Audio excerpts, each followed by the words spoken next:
Have you ever wondered why someone amazing just stopped calling? No fight, no dramatic goodbye, just silence.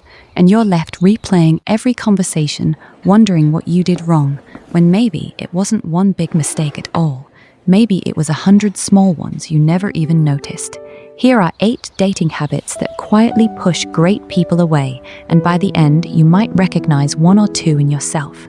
That's okay. Awareness is the first step to change. Let's start with testing before trusting. Many of us have been hurt before, so we build little tests, small traps to see if someone will fail us before we let ourselves believe in them. Maybe you cancel plans last minute just to see if they'll fight for the date. Maybe you go quiet for a day to see if they'll notice. The problem is, good people don't always pass tests they don't know they're taking, and eventually they stop trying to guess the rules of a game they never agreed to play. Next is oversharing trauma too soon. Opening up is beautiful. Vulnerability is how real intimacy grows. But when someone learns your deepest wounds before they've learned your favorite coffee order, it can feel less like connection and more like weight. Picture pouring your whole heart out on a second date and watching their eyes widen, not with judgment, but with a quiet panic of not knowing what to do with something so heavy so soon. Healing takes time, and so does trust. Let people earn the deeper parts of your story. Third, keeping score. This one is sneaky because it often comes from a good place, a desire for fairness. But when every gesture becomes a transaction, I texted first 3 times, so now it's their turn. Love starts to feel like a ledger instead of a gift. Think about the last time you caught yourself mentally tallying who did more. It's exhausting, isn't it? Because love was never meant to be measured with a calculator. Fourth is mirroring instead of expressing. Some of us learned early on that our own feelings were inconvenient, so instead of saying what we actually want, we wait to see what the other person wants first and simply agree. If they like hiking, suddenly you love hiking too. If they're not ready to commit, you insist you're not either, even when your heart says otherwise. Over time, that person can sense something is missing, not because you're boring, but because they're dating a reflection instead of a person. Fifth, the slow fade instead of honest words. When something feels off, it's tempting to just pull away quietly. Fewer replies, shorter answers, hoping they'll take the hint so you don't have to say the hard thing out loud.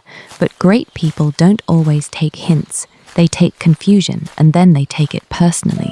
A moment of honest discomfort now saves months of quiet resentment later. Sixth is love bombing the beginning, then disappearing emotionally. The first weeks are electric, good morning texts, constant compliments, plans for the future already forming. And then, without warning, the intensity just evaporates. Not because the interest is gone, but often because that initial spark was never sustainable to begin with.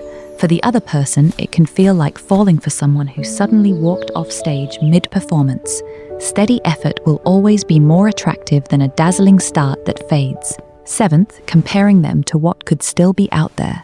In a world of endless options, it's easy to keep one foot out the door just in case someone better comes along. Maybe you keep the dating apps open a little longer than you should. Maybe there's a small voice always asking, is this really it?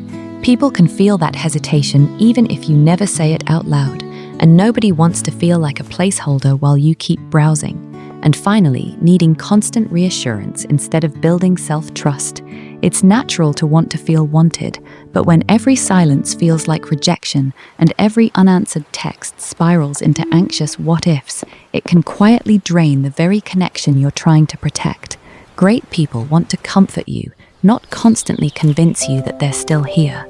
The most magnetic thing you can offer someone isn't perfect confidence, it's the calm of someone who feels safe in themselves.